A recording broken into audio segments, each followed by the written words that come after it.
What's good, everybody? It's your boy, O'Shea Duke Jackson, back at it again with another episode of The Celebrity Junk. Jim Jones has been going viral a lot lately because of his sort of failed situationship or relationship with his so-called fiance or girlfriend. But also, Jim Jones has a very controversial mother. Jim Jones' mother is 63 years old, referred to as Mama Jones. And some of you, especially who watch some of the reality shows and things like that, she's 63 years old. She has quite the following. But remember, Jim Jones went viral last year about his mom teaching him how to do something. Do you remember this? Let's play that clip. My mom taught me how to kiss when I was younger. What did she tell you to do? She told me how to tongue kiss when I was younger. Like what's the instructions? It wasn't no instructions. She showed me with her mouth. Like she kissed you? It's my mother. No, I'm just okay. I love it. My parents barely kissed me on the cheek. No, so my mom just stopped kissing my son on the mouth. She showed me how to tongue kiss when I was younger. Remember, my mom was 17. She's a baby. Look at all the babies that's having babies now. Sure. And look how they act with their babies. It's like they have a little sister or a little brother more than they had. So that's right. Jim Jones' mother allegedly taught him how to tongue kiss. Now, when this story came out, he then tried to backtrack on that and say, hey, that's not really serious. I'm just joking, things like that. But for me, it's something that he felt a little bit too comfortable talking about because he thought it was normal and then found out it wasn't normal. But okay, no problem.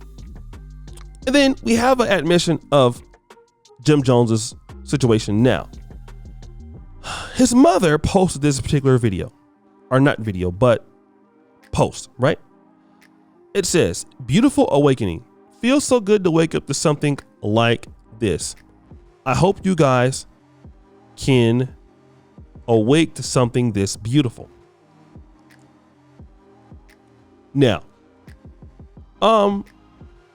if you look at the comment, this lady's thick and chocolatey says, "He looks like Jim. Is that your younger son?" The real Mama Jones says, "No, that's my man." Now, let me kind of get back to this. For those of you who are familiar with Rikers Island, again, I've never been to New York City's Rikers Island prison, but from what they tell me, this background is indicative of visitors who are coming in to look at those people or visit those people in the prison, which means that this young man, who is definitely old enough to be her son or grandson, is currently incarcerated, or it's a possibility that he's incarcerated. Now, she's 63 years old and dealing with a younger man who probably doesn't have the money, who she can control, who she can become a son husband, and who basically is, just, banging it out, if that's all it is, and not doing anything for it, because she's not dealing with a man that can provide for her, because if she would be with a man that could provide for her. This is a good indicator that she can't get that. But now I want to go back to our brother, Jim Jones.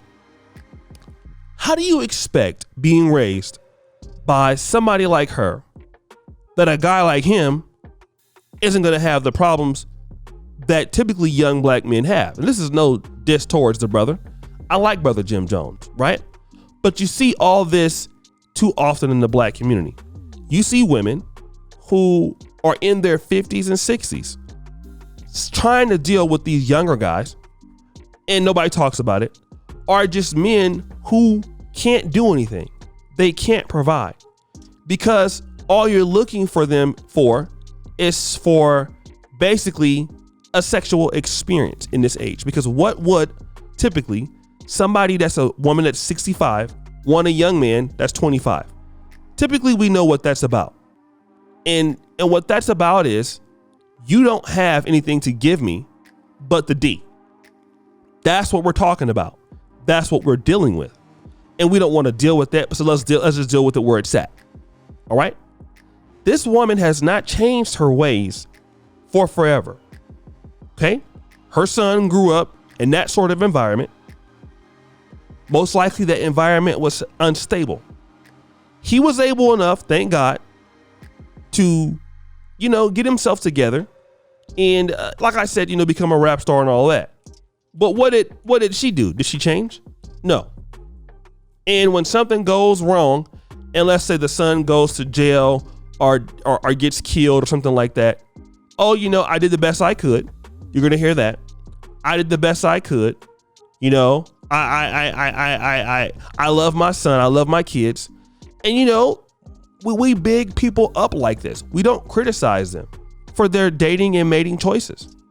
But now once these young black men come up and can't compete, they can't do anything, then you guys want to criticize them. But again, you don't want to talk about the fact that they had a lot of help in their failure.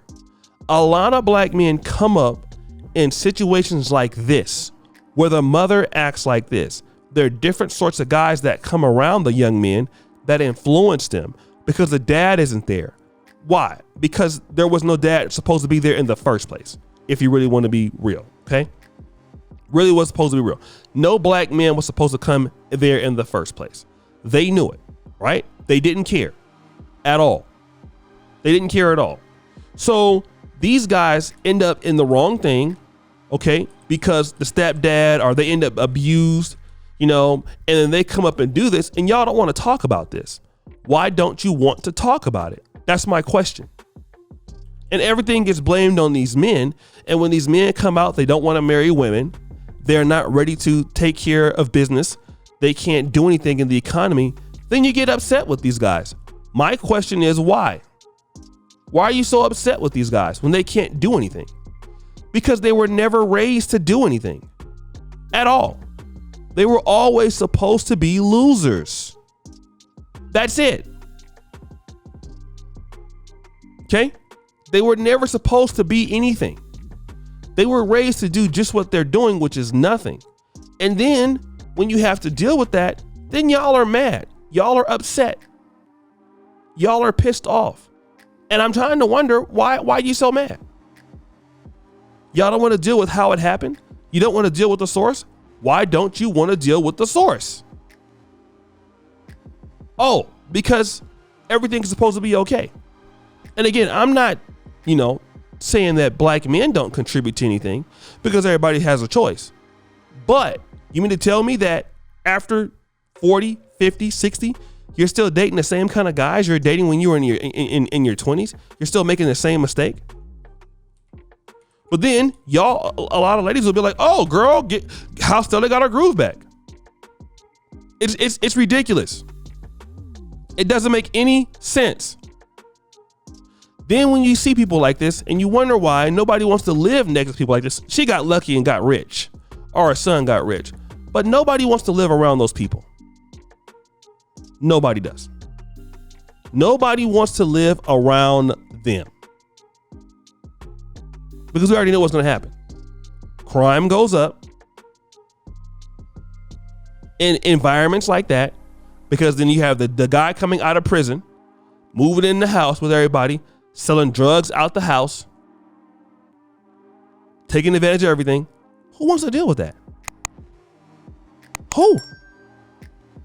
I'm asking a question here. But guys, what do you think? It's your boy, O'Shea Duke Jackson, back at it again with another episode of The Celebrity Junk. I appreciate you for all that you do. Subscribe, hit the bell. We're out.